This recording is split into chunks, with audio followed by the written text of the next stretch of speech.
This week's case is about a kidnapping of a bus driver and 26 children from ages 5 to 14 in 1976. So, let's get started.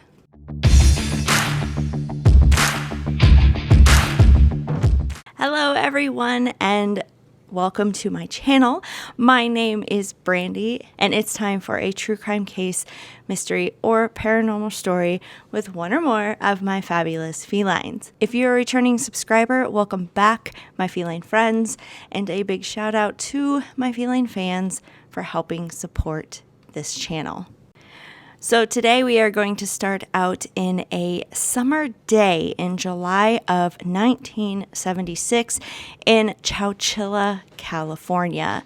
Frank Edward Ray, who was known as Ed, is a beloved bus driver who is driving 26 students home from summer school. Now, a little bit about Ed. Ed was born in 1921 in California, and his family moved to Chowchilla when he was still very young. Once Ed graduated from Chowchilla High School, he didn't want to leave this town, so he became a farmer. Now, Ed loved his farm and everything that went along with it, but he felt, there was just something missing. Now, he loved his community and would help out whenever he could, so he decided that he would start driving the bus for the local school district, and he started that in the 1950s. So Ed really enjoyed this career change because he got to interact with all the children and their families of Chowchilla. Ed was very popular as he just knew how to connect with the kids and keep them laughing.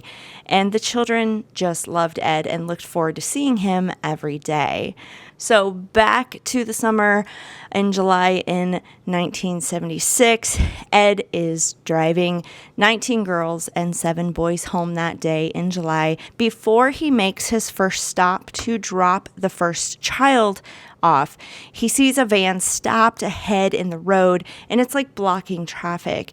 So Ed, being the nice guy he is, pulls up behind the van and gets out and sees if anybody needs help. Unfortunately, that's where he was accosted by 3 men with guns.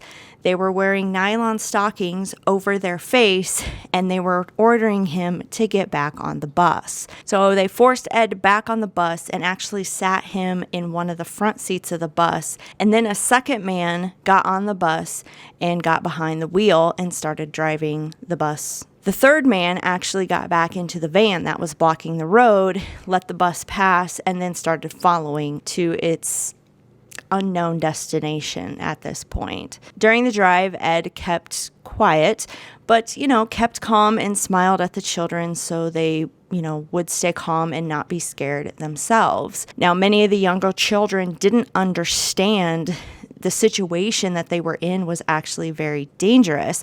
The youngest child on the bus, 5-year-old Monica, was actually inquisitive of one of the kidnappers because the stockings on his head, the legs from the stocking actually hung down and looked like bunny ears. And she actually asked the kidnapper, "Are you the Easter Bunny?" So the bus was driven a short ways to the Chowchilla River, where another van was parked waiting. Now, the men had 2 vans, the vans that was blocking the road that was following the bus, and there was another van waiting where they stopped. These vans have actually been altered. The van's windows were actually painted black so you couldn't see in or out of the back of the van. The interior of the vans had been reinforced with this wood paneling to not only help with noise reduction, but again, where the occupants could not see outside and nobody could see inside as well. So the bus was parked and the vans were actually backed up to the entrance of the bus.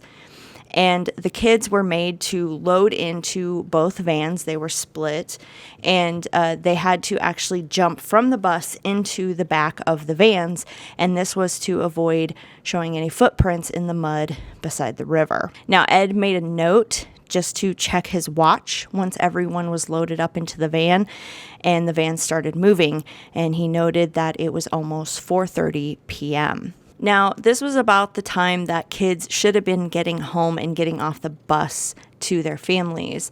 And so once it got much past 4:30, families started calling around asking, have you seen Ed? Have you seen the bus? And then calls started coming in to the local Chowchilla Police Department. Meanwhile, the kids and Ed were loaded into these two vans. They can't see out. The men were actually driving pretty fast and kind of rough, and they drove for actually 11 hours. So they were in the back of this van, not knowing where they were going, all crammed in there for 11 hours. No bathroom breaks, no food, and no water. Some of the younger kids did get motion sickness, and they would throw up in the back of that van. The older kids tried to keep the younger kids from getting scared, and they would start singing songs of the time to kind of try to keep spirits up and to keep them relaxed. However, 9-year-old Jennifer Hyde stated that she felt like an animal going to slaughter. One song they sang, "If You're Happy and You Know It, Clap Your Hands," actually the lyrics changed to, "If You're Sad and You Know It, Clap Your Hands." So finally, after 11 long hours of being in these vans, the vans came to stop at about 3:30 in the morning. Ed and the children were forced out of the vans, and it was dark. And still by gunpoint, the men were forcing Ed and the children to go down this ladder, which was in like the ground. So they were going down this hole in the ground through a ladder. But before each child was, forced to go down, the gunmen had a piece of paper, and they made the child state their name and actually give them an article of clothing from their person. Ed had to be kind of the first one down the hole, and once he was down there, he recognized that this hole was actually a moving trailer, like the back of a trailer, and it had been buried beneath the ground by approximately 12 feet. The hole that they were coming down through was actually a roof flap, that moving trailers had back in the day. Now, inside the trailer, it was loaded with dirty mattresses of varying shapes and sizes, dirty blankets, and a few containers of water, a few boxes of cereal, a few loaves of bread, and peanut butter. The kidnappers had even made makeshift toilets out of the wheel wells of the trailer. Ed then realized this whole thing was not like a crime by chance or a coincidence, or they came upon just some bad people by accident.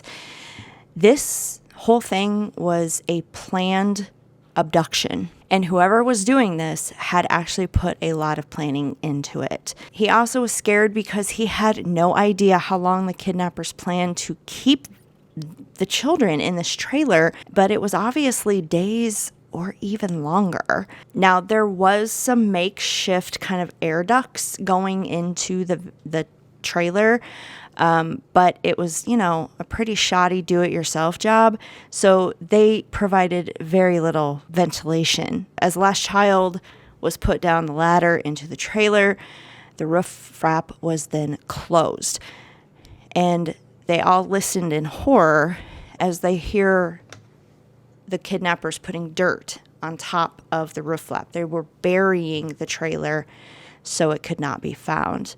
They were literally being buried alive. Now, the children started panicking and crying. It was like dark in there, they're underground, they're being buried. Now, Ed apparently had some sort of light source, a small flashlight on him, and that was used to try to calm the children, and he did the best to calm them down.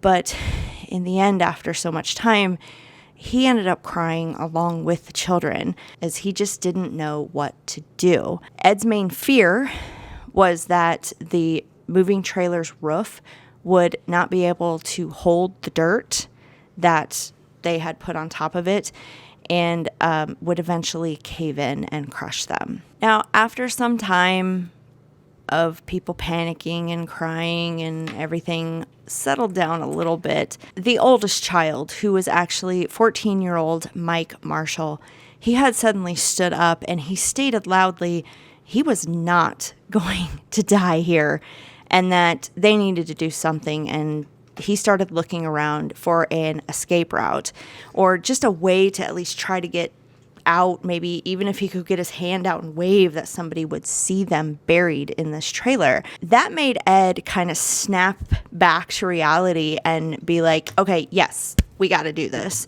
And so him and the older children that were available, they just started planning their escape.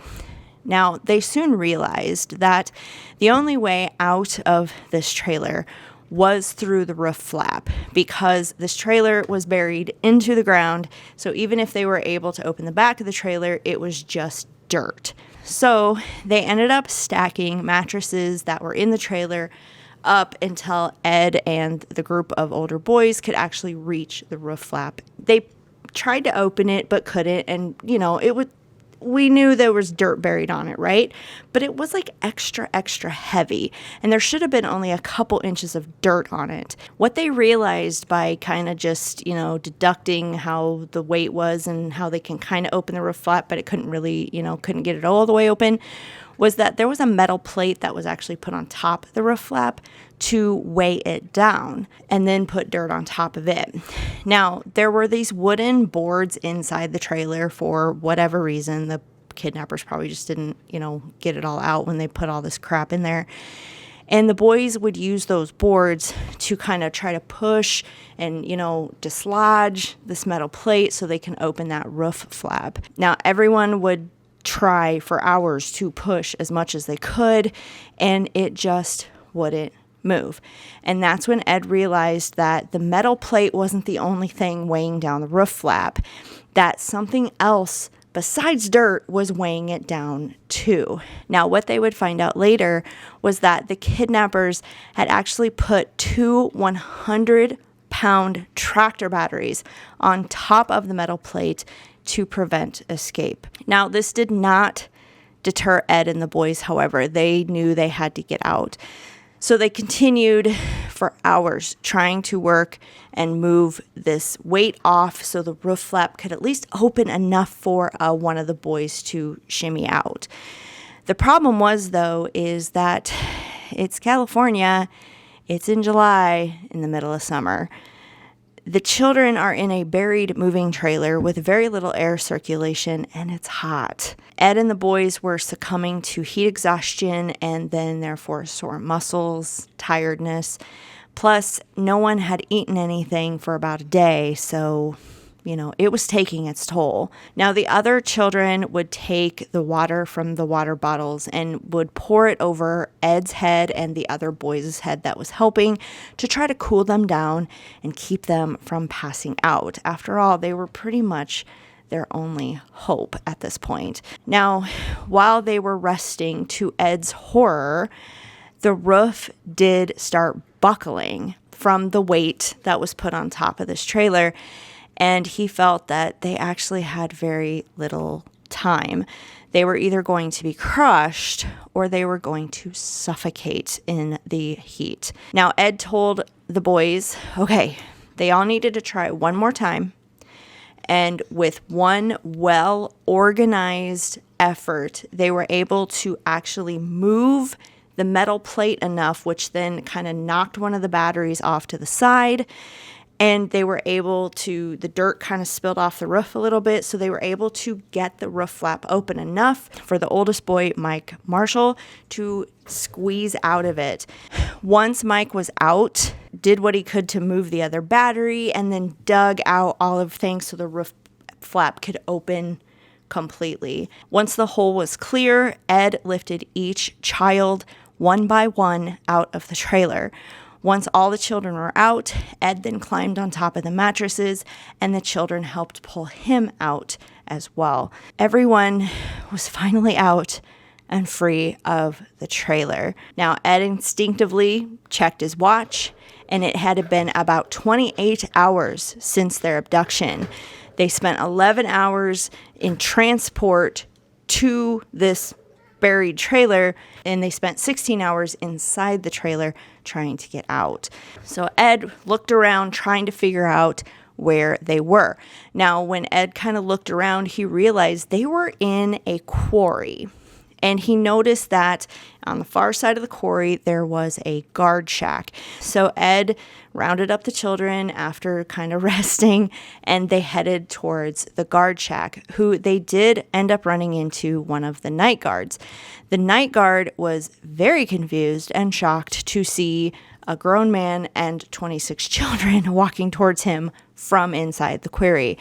Now, the guard immediately called the police and waited with the group until they arrived. Ed would find out after talking to the guard that the location of where they were taken to a quarry in Livermore, California, that was approximately 100 miles from Chowchilla. So when law enforcement came onto the scene, they, of course, were shocked and horrified to hear of what Ed and the children went through, because word of the, Chowchilla kidnappings had not gone that far to Livermore yet. And Ed and the children were taken to the closest place that could hold them all, which was the Santa Rita Rehabilitation Center. The children were given apples and water and soda, and they were examined by doctors. Now, besides heat exhaustion, the children's only other physical injuries were just some minor scrapes and bruises. We'll talk about the mental anguish in a bit. Now, everyone was interviewed, and the children were, cooperative. They wanted to tell the authorities everything, but they were tired and exhausted and scared, and they just wanted to go home. So finally, 4 hours after their escape, the children were taken back to Chowchilla via a bus, which can be traumatic after they just went through, but their families were anxiously waiting for them in Chowchilla, and they were finally reunited. Now, the investigation on why this happened or who did it began immediately. And surprisingly, it actually didn't take long to find a lead. After all, in order to bury a whole entire moving trailer 12 feet underground and get the group, a group of that size there, this person or persons would have to have access to the quarry. But not just access for a long amount of time, right? And where no one would think it was suspicious that they were out there. So after running a list of people who had access to the quarry, one name got investigators' attention, and that was 24-year-old Frederick Newhall Woods IV. Now, Frederick didn't work at the quarry, but he frequented the quarry on several occasions that summer for long periods of time. He was the quarry owner's son, so that is where his access came from, and he was just recently convicted of grand theft auto. But other than that, his criminal record wasn't really that bad. Now, investigators executed a warrant on Frederick's father's house, where Frederick was living at the time. Now, police there would find a treasure trove of evidence, and they also discovered that Frederick had 2 accomplices in this crime. So first, police uncovered a gun that was used in the kidnapping. They found a note with the entire plan written out on it and what they would do if something went wrong. Obviously, the victims escaping wasn't in the plan. The police also found a ransom note that laid out instructions for, the money exchange, where they were asking for $5 million. And finally, police found a list of all the victims' names and ages.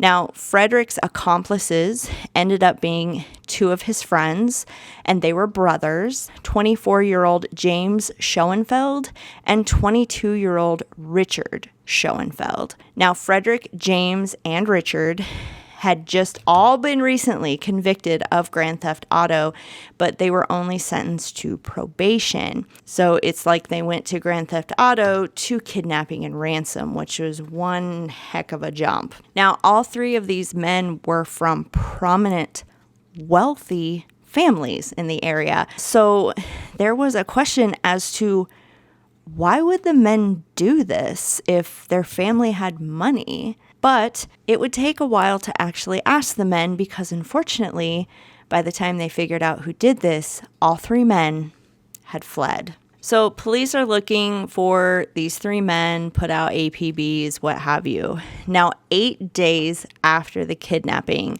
Richard Schoenfeld apparently had a conscience, and he ended up turning himself in to authorities. Both Frederick and James were captured about 2 weeks after the kidnapping. Frederick was trying to hide out in Canada and was caught there, and James was in Menlo Park, California when he was caught. Now, the men didn't try to lie or say they didn't do anything. Once they were caught, they were like, yeah, we did it. The authorities, however, never got like a call, or the families never got a call for the ransom. So they were kind of like, I think obviously by the evidence you did this for ransom, but like, why didn't you call? Well, the men explained that they did try to call the Chowchilla police station the morning after they buried their hostages, but they couldn't get through. The phone lines were packed solid because of families calling to see where their kids were, and the media got word of it, so the media was calling as well. So the men actually decided that they'd let this kind of calm down a bit, and they would go to sleep because they'd been up for probably 48 hours. And once they woke up that night, they were going to call the Chowchilla police department that night. So the men went to sleep, and when they woke up later that night, they saw on the news that their victims actually escaped and were safe. So that's when they decided, we need to get the hell out of here. Now, later authorities would find the bus in the shallow part of the Chowchilla River, and it was covered with some tree brush, so they did try to hide the bus as well. So Ed and the children are now back home with their families, and the 3 men are in custody, and police started questioning more on why. Why did you do this? You're from wealthy families. We don't understand this. What were you trying to do? So the men would admit that their families did have money, yes. But each of the men had apparently incurred deep debts that both legit and, a little bit criminal, and that their families either didn't know about these debts or they knew their families wouldn't help them because of the criminal side of things. They said that they decided to do this and get $5 million, and then they could split it, pay off their debts, and just move on with life. James Schoenfeld, he said that they needed multiple victims in order to get multiple millions, and that they chose to kidnap children because they are precious in the eyes of everybody, and that the state would be willing to pay the ransom pretty quickly to get the children back to their families. And he also stated that, children don't fight back. They're vulnerable, and they'll mind you. So all 3 men pleaded guilty to kidnapping for ransom and robbery, and the trial actually went pretty quickly because they pleaded guilty. However, there was another charge that the state wanted to put on these men, and that was infliction of bodily harm. But the men refused to plead guilty to that because they claimed they didn't cause any bodily harm to Ed or the children. Plus, if they were found guilty for that charge and along with the kidnapping, that meant that they would get a life sentence in prison without the possibility of parole. Now, the court did try them on the bodily harm charge. They were found guilty on that charge along with the kidnapping and ransom and robbery. So, under the state law, they got life in prison without the possibility of parole. But later, that bodily harm charge actually got overturned by an appellate court, which found that, the physical injuries of the children, which were just scrapes, cuts, and bruises, they did not meet the definition of bodily harm under the law. So that charge was then dropped. So all 3 men were then resentenced to life in prison with the possibility of parole. So now 3 men, they're off to prison. The children were reunited with their families, and things calmed down a bit. Ed was given the California School Employees Association Award for Outstanding Community Service. Ed remained in Chowchilla for the rest of his life. The children he helped save regularly visited him until his death in 2012. In 2015, a park in Chowchilla was renamed the Edward Ray Park, and every February 26th is declared Edward Ray Day in Chowchilla. As for the 3 kidnappers, in 2012, Richard Schoenfeld was released on parole after serving 36 years. He was 57 years old. In 2015, his brother James was released on parole after serving 39 years, and he was age 63. It was reported that over the years, the 2 brothers had reached out to the victims and Ed and repeatedly apologized for what they had done. And since their release, both brothers lived pretty quiet life and had not committed any further crimes. At least if they did, they weren't caught. Now, in 2019, Frederick Woods, the mastermind of this whole kidnapping scheme, was denied parole for the 17th time. The reason given for his parole denials over the years was that the parole board felt that Frederick had no remorse for what he had done at all. Plus, he was getting in trouble in prison for breaking the rules. He was caught multiple times with what they consider contraband in the prison. So that would be adult entertainment material.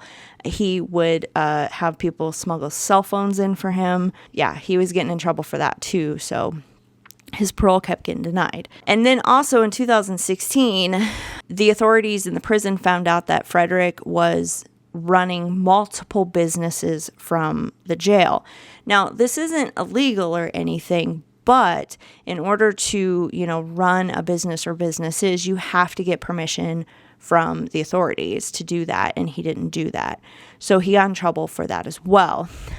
He was running a car dealership, a tree farm, a gold mine, and there was several other small businesses that they found. Now, Frederick's parents had passed away while he was in jail. They were both from very wealthy families themselves. So he actually inherited a trust fund when they passed away to the tune of what was reportedly $100 million.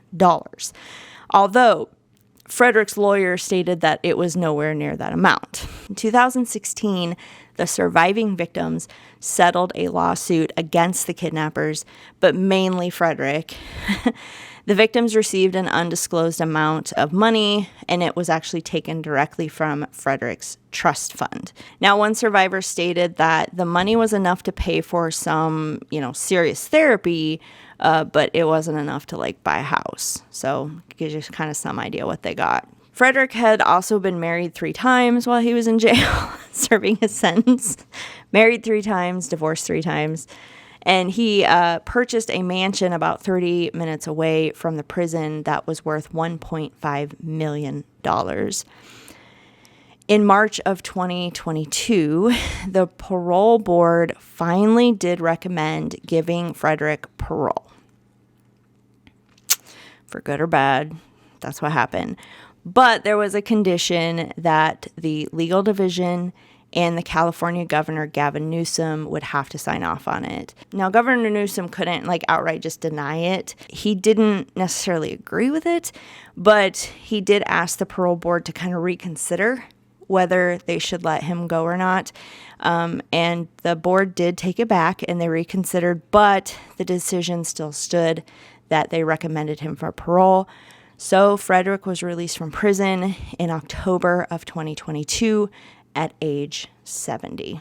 So even though none of the victims suffered major physical injuries, besides cuts, scrapes, and bruises, the psychological damage was major. The children suffered from, PTSD, panic attacks, nightmares, claustrophobia. Many of them started suffering from claustrophobia, anxiety, and other trauma. Even after 25 years after the kidnapping, they were still going through these issues. Now, several victims had reported that, they turned to substance abuse to, self-medicate and everything.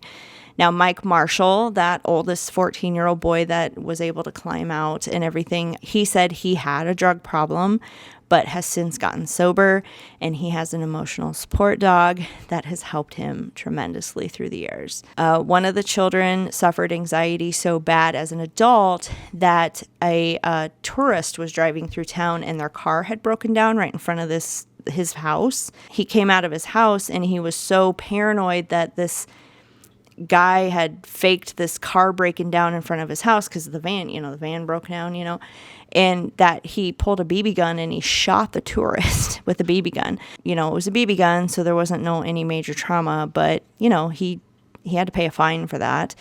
Then there was a handful of victims that actually found themselves facing a judge or jail time for doing something criminal that fell into the category of trying to control someone else. Now, as for Frederick, he actually made money in prison running those businesses, and he continues to make money outside of prison because he continues to run these businesses. And he recently sold a Rolls Royce for $100,000. So he's not hurting. And once they were released from police evidence, Frederick actually owns the 2 vans that transported Ed and the children to the trailer. To this day, he still has them. Frederick allegedly had told people that due to the notoriety of the case and everything, that these vans will be worth a lot of money. He also married a 4th time, and he lives in his $1.5 million mansion on the beach. So what do you think? Is over 30 years, or in the case 46 years for Frederick, enough time for these men to pay for their crime? I mean, it sounds like the brothers are remorseful for what they did. But Frederick, keeping the vans, I still don't think he has any remorse for what he did. Now, fortunately, no one was killed, but the lifetime of trauma should not be ignored either. Although we never want to see bodily injury, physical injury, the mental trauma can be just as bad sometimes. Those are my thoughts. What do you think? Let me know in the comments down below. And thank you for tuning in for today's story. I'm sorry it's late, but at least I got it on the weekend I'm supposed to get it. And I will see you in the next video. Me and Gigi say bye, guys. Bye.